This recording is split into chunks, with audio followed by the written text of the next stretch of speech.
Students, आज हम लोग मिलते हैं केमिस्ट्री के अपने न्यू क्लास में। कल हमने बात किया था कि सॉलिड स्टेट होते क्या हैं, यानी स्टेट ऑफ मैटर में सॉलिड स्टेट होते क्या हैं, लिक्विड स्टेट क्या होते हैं और गैसियस स्टेट होते क्या हैं।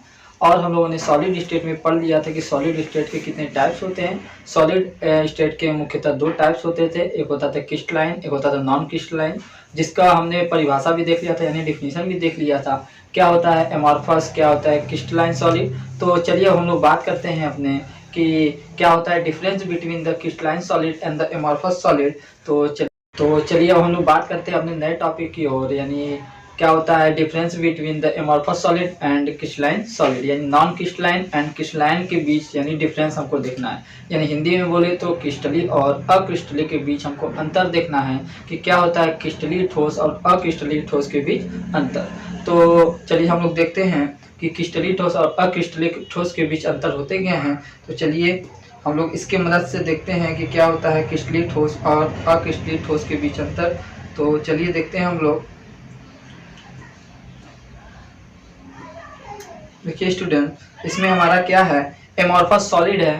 तो हम लोग जानते हैं एमॉर्फस सॉलिड किसे कहते हैं, यानी हमारा जो ये एमॉर्फस सॉलिड क्या होता है। एमॉर्फस सॉलिड हम लोग उसे कहते हैं जिसके बीच जो मॉलिक्यूल के बीच जो अरेंजमेंट होता है वो क्या होता है इर्रेगुलर होता है। क्या होता है इर्रेगुलर, यानी कभी कोई भी मॉलिक्यूल किधर भी आ सकता है। यानी ए मॉलिक्यूल है तो ए के बाद ए आ सकता है, एक साथ बी भी आ सकता है, बी भी दो बार आ सकते हैं। यानी कोई फिक्स नहीं है कि ए के बाद बी ही आएगा, बी के बाद ए ही आएगा।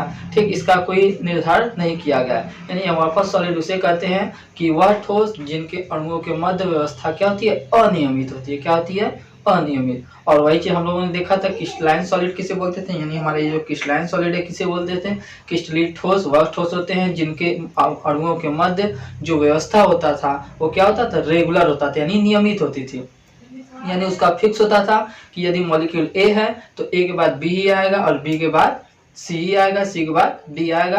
फिर यही अरेंजमेंट हमेशा चलते रहते थे। ठीक, यानी A B A B A B A B का ही अरेंजमेंट क्या होता था चलता जाता था। यानी इस प्रकार के हम ठोस को क्या बोलते थे क्रिस्टलाइन सॉलिड। तो चलिए हम लोग देखते हैं difference between the amorphous solid and crystalline solid होते क्या हैं। तो चलिए देखते हैं हमारा क्या है।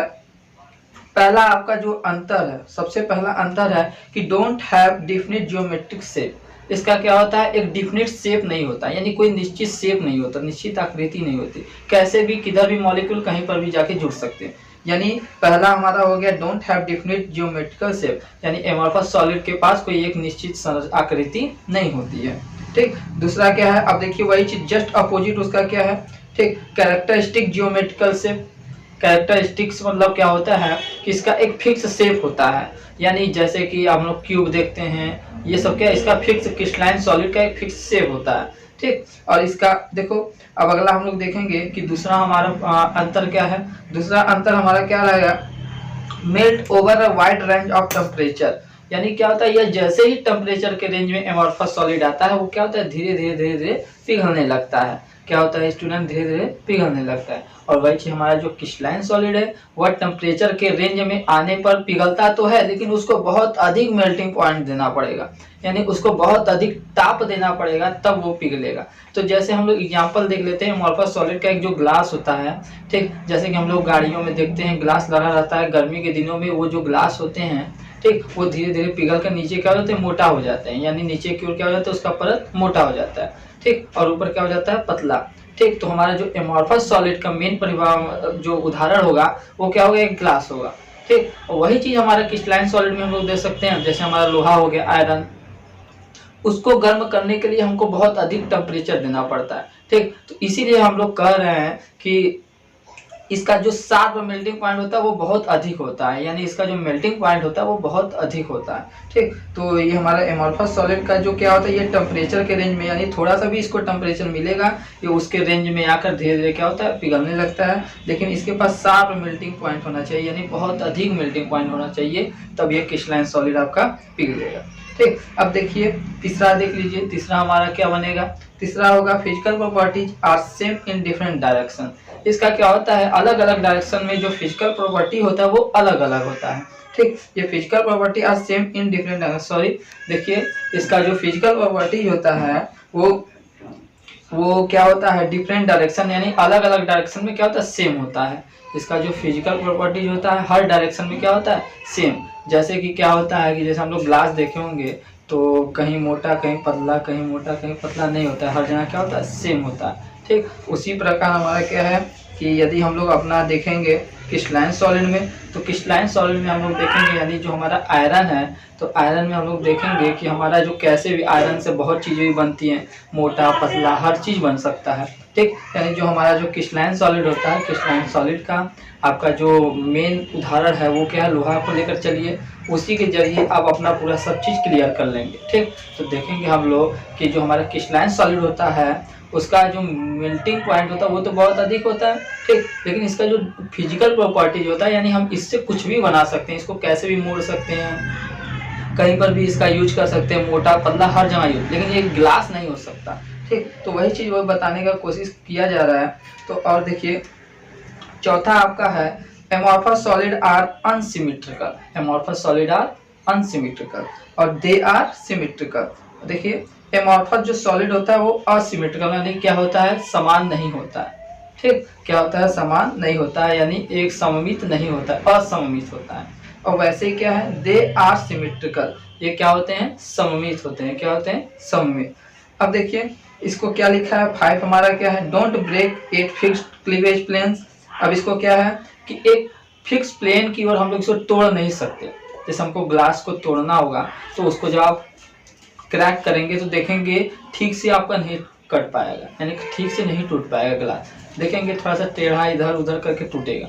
ठीक, तो लेकिन हमारा क्या है cleavage along particular direction at a fix cleavage plane, लेकिन हम लोग लोहा को कहीं से भी तोड़ना चाहे कैसे भी काटना चाहे काट सकते हैं आसानी से, लेकिन जो हमारा ग्लास है वो ठीक से नहीं टूट पाएगा, आपका क्या होगा कुछ ना कुछ इधर उधर करके टूटता है। ठीक, तो हम लोगों ने देख लिया कि एमॉर्फस सॉलिड और क्रिस्टलाइन सॉलिड के बीच अंतर क्या होते हैं। तो चलिए हम लोग बात करते हैं अपने मेन टॉपिक की ओर, जो कि सॉलिड स्टेट के बेसिस से आपका बहुत ही इंपॉर्टेंट होने वाला है। ठीक, जिसका नाम है आपका क्रिस्टल लैटिस। क्या नाम है क्रिस्टल लैटिस, क्रिस्टल लैटिस। तो चलिए देखते हैं पहले क्रिस्टल लैटिस होता क्या है। क्रिस्टल लैटिस होता क्या है, देखिए बिंदुओं का वह अरेंजमेंट, बिंदुओं का वह अरेंजमेंट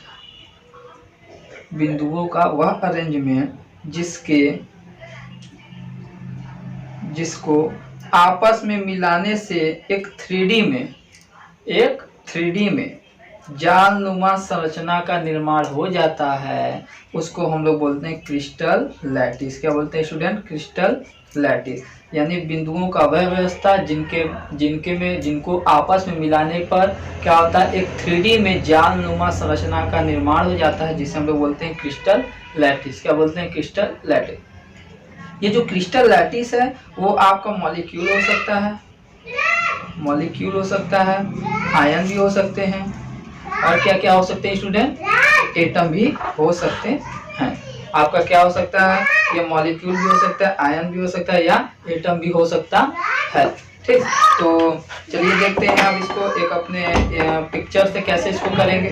ठीक, पिक्चर के जरिए हम लोग इसको बताएंगे कि देखिए कैसे होता है। सॉरी, ये तो देखिए यूनिट सेल था, तो हम लोग पिक्चर के जरिए इसको देखेंगे कैसे होगा। ठीक, तो चलिए देखते हैं। यहाँ पे देखिए स्टूडेंट, यहाँ पे क्रिस्टल लैटिस है। क्या है क्रिस्टल लैटिस। अब ये क्रिस्टल लैटिस जो है हमारा, ये जो क्रिस्टल लैटिस है, क्रिस्टल लैटिस देखिए यह बिंदुओं का अरेंजमेंट हुआ है। यहाँ पर बिंदु है, यहाँ पे है, ये सब जितने भी बिंदु हैं ये क्या हो सकते हैं, अणु, परमाणु, आयन, कुछ भी हो सकते हैं। ठीक, अब देखिए इनका जो अरेंजमेंट हुआ है एक 3D आपका आकार लिया है। क्या लिया है, 3D आकार लिया। तो इस प्रकार बने अरेंजमेंट को हम लोग क्या बोलेंगे, क्रिस्टल लैटिस। क्या बोलेंगे, क्रिस्टल लैटिस। या तो इंग्लिश में इसको बोल सकते हैं crystal lattice is a regular arrangement of constituent particle.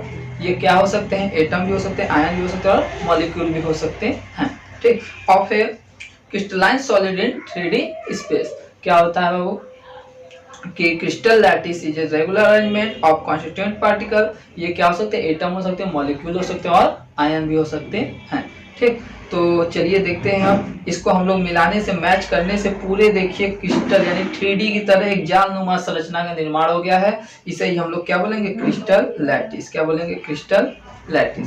अब देखिए, अब बात आता है आपका, इसको क्रिस्टल लैटिस को हम लोग एक और नाम से जानते हैं जिसे बोलते हैं स्पेस लैटिस। क्या बोलते हैं, स्पेस लैटिस। ठीक, तो चलिए देखते हैं अब आगे क्या होता है आपका। अब यूनिट सेल, अब आपका एक बेसिक आएगा, बेसिक चीज आएगा। अब यूनिट सेल, अब देखिए हम लोग यूनिट सेल होता क्या है, यूनिट सेल जिसको हिंदी में बोलते हैं एकक कोशिका। क्या बोलते हैं, एकक कोशिका। चलिए बात करते हैं एकक कोशिका क्या होता है। ठीक, एकक कोशिका क्या होता है। ठीक, तो देखिए यूनिट सेल हम लोग एक एग्जाम्पल के जरिए समझ सकते हैं कि यूनिट सेल क्या होता है। तो जैसे कि एक रूम का निर्माण करने के लिए सबसे बेसिक चीज क्या है, ईट। तो आप क्या बोलेंगे, ईट। तो इस रूम के लिए जो ईट है वो कहलाएगा यूनिट सेल। क्या कहलाएगा स्टूडेंट, यूनिट सेल। वैसे ही एक क्रिस्टल जालक का निर्माण करने के लिए जिस बेसिक चीज की जरूरत पड़ती है, जिस बेसिक चीज की आवश्यकता होती है, उसको हम लोग बोलते हैं यूनिट सेल। क्या बोलते हैं स्टूडेंट, यूनिट सेल। अर्थात वह आधारित संरचना या वह आधारित बिंदु। ठीक, क्या बोलेंगे, वह आधारित संरचना जिनके बार बार आने से यानी बार बार रिपीट होने से पूरे क्रिस्टल जालक का निर्माण हो जाता है, उसको बोलते हैं क्या, क्रिस्टल यूनिट सेल। ठीक, जिसके वह आधारित संरचना जिसके बार बार आ जाने से पूरे क्रिस्टल लैटिस का निर्माण हो जाता है, उसको हम लोग क्या बोलते हैं, यूनिट सेल। ठीक है स्टूडेंट, अब देखिए जैसे कि हमने बात किया था एक रूम पर, जैसे कि देखिए ईंट का बार बार जुड़ा होने से पूरे रूम का निर्माण हो जाता है, अर्थात हमारा जो ईंट है वो क्या कहलाएगा, यूनिट सेल। उसी प्रकार यह एक आधारित संरचना होता है, बेसिक स्ट्रक्चर होता है, जिसके बार बार रिपीट हो जाने से क्या होता है, पूरे क्रिस्टल जालक का निर्माण हो जाता है। तो क्या कहलाता है, यूनिट सेल। तो चलिए देखते हैं इसको एक बार। ये देखिए, ये स्टूडेंट, ये देखिए हमारा चित्र में दिख रहा होगा कि ये जो है आपका यूनिट सेल कहलाएगा। क्या कहलाएगा, ये जो क्यूब है वो क्या कहलाएगा स्टूडेंट, यूनिट सेल। यानी देखिए ये हमारा यूनिट सेल होगा। इसके बार बार आने से, बार बार रिपीट हो जाने से, इधर देखिए स्टूडेंट, बार बार रिपीट हो जाने से पूरे क्रिस्टल जालक का निर्माण हो गया। पूरे क्रिस्टल जालक का क्या हो गया है, निर्माण हो गया। यानी यूनिट सेल क्या कहलाएगा स्टूडेंट, यूनिट सेल। अर्थात हमने देखा कि यूनिट सेल किसे कहते हैं, या इसको इंग्लिश में आप लोग कैसे बोल सकते हैं, unit cell is the smallest repeating unit. क्या है, रिपीटिंग यूनिट, यानी जिसके बार बार आ जाने से। ठीक, in space lattice which when repeated over and over again produces the complete crystal lattice, जिसके बार बार आने से पूरे कंप्लीट क्रिस्टल लैटिस का निर्माण हो जाता है, यूनिट सेल कहलाता है। तो उम्मीद करता हूँगा कि आप लोगों को ये जो है आपका ये यूनिट सेल आपको अच्छे से समझ में आया होगा। तो चलिए देखते हैं ये यूनिट सेल है क्या। ठीक, यूनिट सेल है क्या और इसके बारे में हम लोग एक अच्छे से बेसिक स्ट्रक्चर, मतलब बेसिक चीज़ क्या है इसके, और इसको कितने टाइप्स में क्लासिफाइड किया गया है, ठीक, उसके बारे में भी हम लोग को पढ़ना है। ठीक, तो पहले हम लोगों ने यूनिट सेल कवर कर लिया कि यूनिट सेल क्या होता है। अब यूनिट सेल के बाद अब आएंगे इसके टाइप्स। तो देखिए यूनिट सेल को मुख्यतः 4 टाइप्स में क्लासिफाई किया गया है, यानी unit cell can be classified into 4 types. यानी चलिए देखते हैं यूनिट सेल के कितने टाइप्स होते हैं। यानी अब देखिए 4, तो 4 टाइप्स, यानी it can be classified into 4 types. तो चलिए देखते हैं कौन कौन से टाइप्स हैं। पहला आपका आता है सिंपल क्यूबिक यूनिट सेल। इसको प्यार से बुलाते हैं BCC। क्या बुलाते हैं, BCC। सॉरी, BCC नहीं, इसको बुलाते हैं हम लोग, इसको देखिए सिंपल क्यूबिक यूनिट सेल, या इसको बोलते हैं हम लोग प्रिमिटिव यूनिट सेल। क्या बोलते हैं, प्रिमिटिव यूनिट सेल। ठीक, अब देखिए दूसरा आपका क्या है, दूसरा क्या रहेगा, दूसरा क्या है आपका, जिसे हम लोग बोलते हैं body centred unit cell, body centred unit cell, जिसको हम लोग बोलते हैं BCC। ठीक, तीसरा आपका क्या है, तीसरा है face centred unit cell, face centred unit cell. ठीक, इसको हम लोग बोल सकते हैं FCC। अब देखिए हमारा 4 क्या है, लास्ट वाला, इसको बोलते हैं end centred unit cell, end centred unit cell, इसको लास्ट में हम लोग बोल सकते हैं ECC। ठीक है स्टूडेंट, तो हमने चारों टाइप देख लिया। अब इसको हमको एक एक करके इन सब के बारे में बेसिक चीज़ें पढ़नी है कि क्या होता है आपका सिंपल क्यूबिक यूनिट सेल यानी प्रिमिटिव यूनिट सेल क्या होता है, इसके एनालिसिस के बारे में यानी चारों के एनालिसिस के बारे में हम लोग को पढ़ना है। ठीक, तो आज हम लोगों ने कवर किया कि क्या होता है आपका, सबसे पहले हम लोगों ने कवर किया कि difference between the amorphous solid and the crystalline solid. ठीक, और हमने देखा कि एमॉर्फस सॉलिड किसे कहते हैं, पहले तो हम लोग का डिफिनीशन का अंतर हो गया दोनों का। दूसरा का क्या होता है कि इसके पीस क्या होता है, एक definite don't have definite geometric shape, यानी इसका कोई शेप का मतलब फिक्स नहीं होता है, यानी अनिश्चित शेप होता है। लेकिन क्रिस्टलाइन सॉलिड का क्या होता है, निश्चित होता है। अब हम लोग देखेंगे melt over a range of temperature, यानी melt over a range of temperature, यानी क्या होता है, यह टेम्परेचर के रेंज में आ जाने पर ये क्या हो जाता है, मेल्ट हो जाता है। क्या हो जाता है स्टूडेंट, मेल्ट हो जाता है। ठीक, हमने देखा physical property are the same in the direction, इसका जो फिजिकल प्रॉपर्टी रहता है हर डायरेक्शन में क्या होता है, सेम रहता है। क्या रहता है, सेम रहता है, लेकिन वही चीज जस्ट अपोजिट उसका है। ठीक, एमॉर्फस सॉलिड और अनसिमेट्रिकल, जो एमॉर्फस सॉलिड होते हैं असममित होते हैं लेकिन वो सममित होते हैं।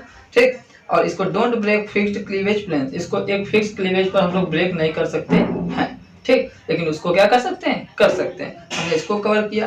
क्रिस्टल लैटिस के बारे में पढ़ा कि क्रिस्टल लैटिस क्या होते हैं, यानी क्या होते हैं, वह मतलब बिंदुओं के बार बिंदुओं यानी 3D में अरेंज किया गया वह बिंदु जिसको मिलाने पर एक 3D का जैसा यानी एक जाननुमा संरचना का निर्माण हो जाता है। 3D जैसा जाननुमा संरचना क्या हो जाता है, निर्माण हो जाता है, जिसे हम लोग क्या बोलते हैं, क्रिस्टल लैटिस। यानी इसको हम लोग इंग्लिश में भी देख सकते हैं कि क्या होता है क्रिस्टल लैटिस। ठीक, तो चलिए अब देखते हैं कि हमारा यूनिट सेल, हम लोगों ने यूनिट सेल भी पढ़ा कि what is the unit cell. Unit cell क्या होता है कि यूनिट सेल वह बेसिक स्ट्रक्चर होता है जिसके बार बार रिपीट हो जाने से पूरे क्रिस्टल जालक का क्या हो जाता है, निर्माण हो जाता है, यूनिट सेल कहलाता है। ठीक, अब यूनिट सेल का हम लोगों ने देखा कि यूनिट सेल को कितने भागों में बांटा गया है। It can be classified into 4 types, यानी इनको मुख्यतः 4 भागों में बांटा गया है। ठीक, कौन कौन, पहला सिंपल क्यूबिक यूनिट सेल, दूसरा आपका क्या है body centred unit cell, face centred unit cell and end centred unit cell. अब हम लोग अगले वीडियो में बात करेंगे इन सभी के बारे में, एक एक करके एनालिसिस करेंगे कि क्या होता है सिंपल क्यूबिक यूनिट सेल, जिसे हम लोग प्रिमिटिव यूनिट सेल भी बोलते हैं। ठीक, उसका क्या होता है, पैकिंग फ्रैक्शन क्या होता है, और क्या बोलते हैं कि उसमें नंबर ऑफ एटम्स कितने होते हैं। ठीक, तो हम लोग इसके बारे में चर्चा करेंगे। ठीक, तो आज के लिए बस इतना ही, फिर हम लोग मिलते हैं अपने नेक्स्ट लेक्चर में।